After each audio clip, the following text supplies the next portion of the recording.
vraiment convaincre ma benn il faut ñu préciser xam nga le mot nawle boo ko utiliser c'est un mot qui est un peu lourd te man jàpp naa ni ci sama intervention amul fenn fu mu tuddee waxu nawle dama ne comparaison n'est pas raison mais tudduma turu nawle parce que turu nawle moo bu diis la boo xam boo ko waxee dafa mel na da nga doyo daal sax wala da nga xeeb wala da nga tuutil ki nga xamante ni Thierno Alassane Sall ñëpp xam nañ trajectoire am ñëwuñ ko ak valeur yi mu incarné bi muy démissionné ci régime président Macky Sall ñun ñëpp fi la ñu fekk tey bu Ousmane Sonko taxawee assemblée nationale ne dossier bi ni mu ko signé def na si ay njóge ak nangam mais dama ne jusqu'à preuve du contraire duñ ko gëm parce que lu tax ma ni mën naa bañ a gëm loolu mooy Thierno Alassane Sall bi mu génnee ca la mu teg ci suñu loxo mooy dañ ko bëggoon def loolu loo xam ne demul si ay intérêt sénégalais ba loolu tey ba fi ma taxaw di wax loolu laa gëm mais dama ni je répète encore une fois li ma wax c'est très clair dama ni amul benn raison bu ñu mën a teg ci table bi ne lii moo tax Thierno Alassane Sall demul assemblée nationale amul raison bu ko mën a expliquer c'est une obligation dafa war a dem assemblée xam nga le cas de Pape Djibril tey quel que soit dem na xëy na peut-être réponse bi mu doon xaar amu ko assemblée nationale mais Sénégal yu bëri apprécier nañ courage bi mu am bu mën a dem taxaw assemblée parce que xam nañu ko yónni askan wee ko yónni amul droit di boycotter d'autant plus que barki Dembo Ndiaye fii ay points de presse yu bëri yu ñu assisté bi ñuy avant ñuy dissoudre assemblée nationale ñu ni le président de la République dafa tas assemblée nationale parce que dafa bëgg a sauver Sonko dafa ragal dem assemblée nationale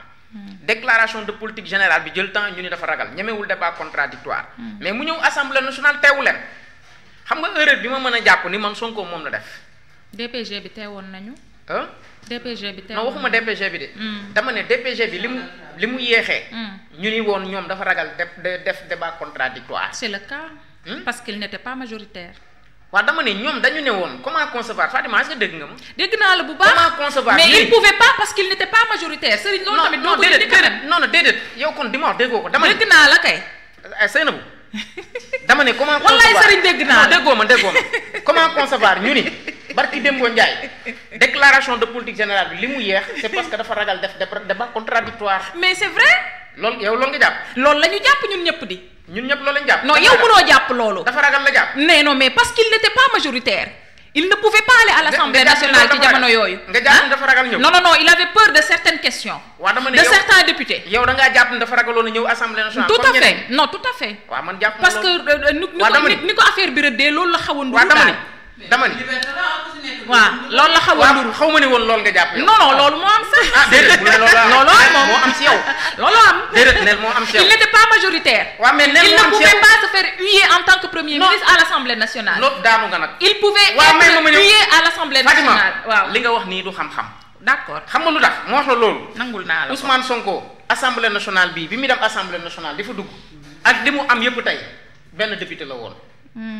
boobu Pastef nekk foon moom kese tullung la woon biir Assemblée nationale di xeex ba yàlla may ko li mu ko may boobu député la woon du woon premier ministre député laa la wax dama ne la tullung Assemblée nationale moom kese la député beeg ñàkk député bi amul solo dama ne la moom rek nekk na Assemblée nationale ñu ko di yuuxu muy wax ay nit di gedd di dem te moom kese la kon ba mu waxee ni am na solo kay bon ba mu waxee ni non attends ba mu waxee ni tey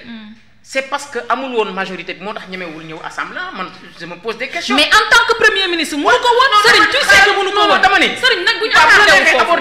attardé wu foofu parce que loolu nag. non dama ni lu acteur yëpp d'accord la xam vraiment non ak yow neel yow laa ci d'accordul man mi mais loolu Sénégal gi yëpp xamoon nañ ni assemblée nationale fa ñu jëm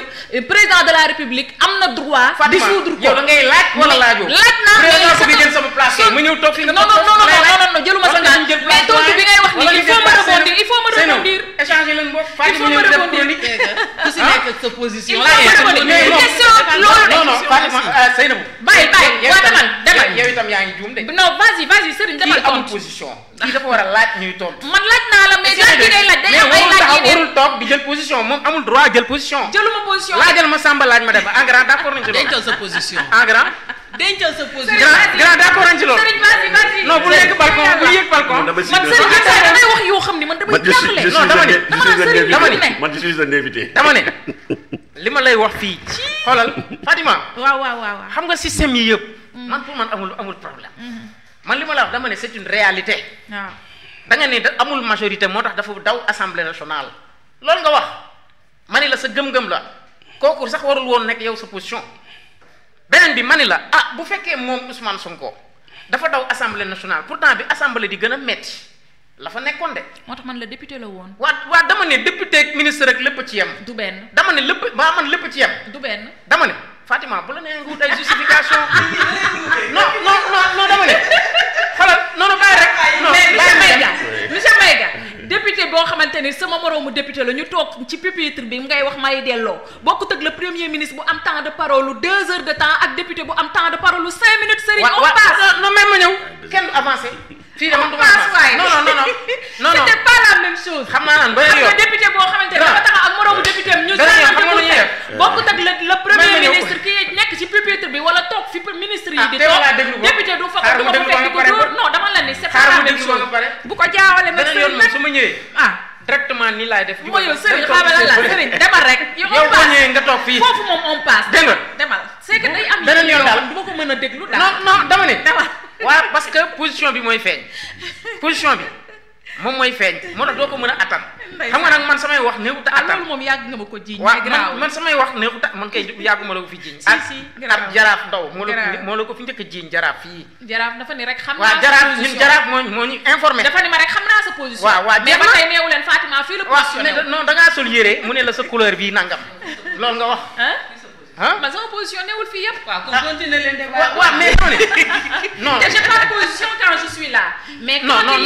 il y a deux choses yu tege nga bëgg ni non le premier ministre ak le député c'est la même personne bu war a ñëw. waxuma non même ma ñëw dama ne. toi aussi. Fatima yaa fi wax loo xamante ni teguwul fenn. ah d'accord. da ngaa wax loo xam ne teguwul. d'accord parce que da nga ne diw daa daw assemblée nationale ma ni la pourtant ba muy gën a métti dawul. kon léegi lu tax nga bëgg ni dafa daw. dama ne Thierno Alassane Sall doyen waxuma ko pour dara de mais dama ne bu ñu bëggee sénégalais yi gën leen déglu parce que yàggul dara gis nañ ay cadres yu bëri yoo xam quitté nañ parti te xam nañ raison yi ay 13 cadres yu ñu wax ni ci xibaar quitté nañ parti waaw dama ne ci xibaar laa wax waa déggoo li ma la wax ci xibaar Seynabou amul woon dégguñu woon loolu. ci xibaar ñii sax bind nañ ko. dama ne xibaar citation yi. waaw dama ne tu as un juriste devant toi. mais lay wax ci parti bi de. waaw dama ne directeur de structure aussi donc. citation booy wax ci parti bi.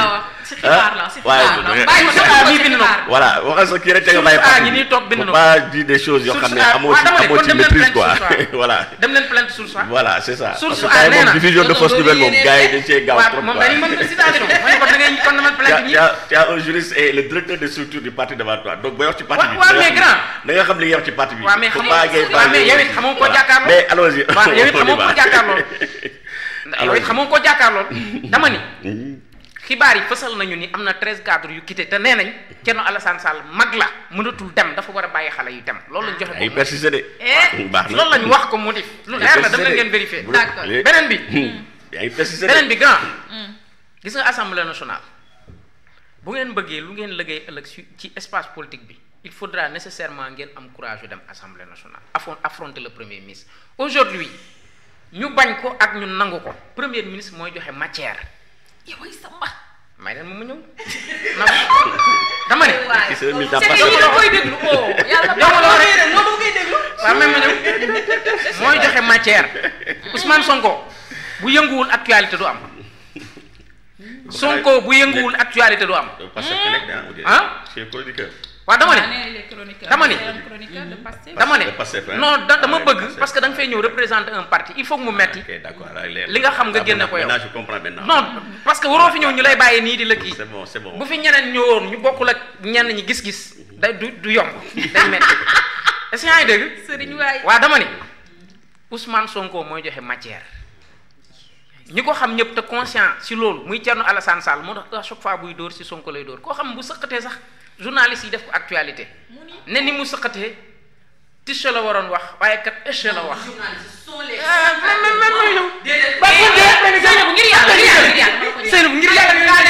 ngir yàlla bàyyi ko mais personne voilà demal continuer dama ne ñenn journaliste yi kay waa jeex na yaa ngi doog a rectifier waa kay dama am démocrate la waaw foofu neex ngaa dégg waaw dama ne ñenn d'accord bu sëqatee sax ñu ne ni mu sëqatee baaxul barki Dembo Ndiaye la toog ci 16 bii dama ko ñëw actualité la ci yenn sites yi ak yenn commentaires yi ak mante fraîche bi ak nangam ak nangam Passy Valda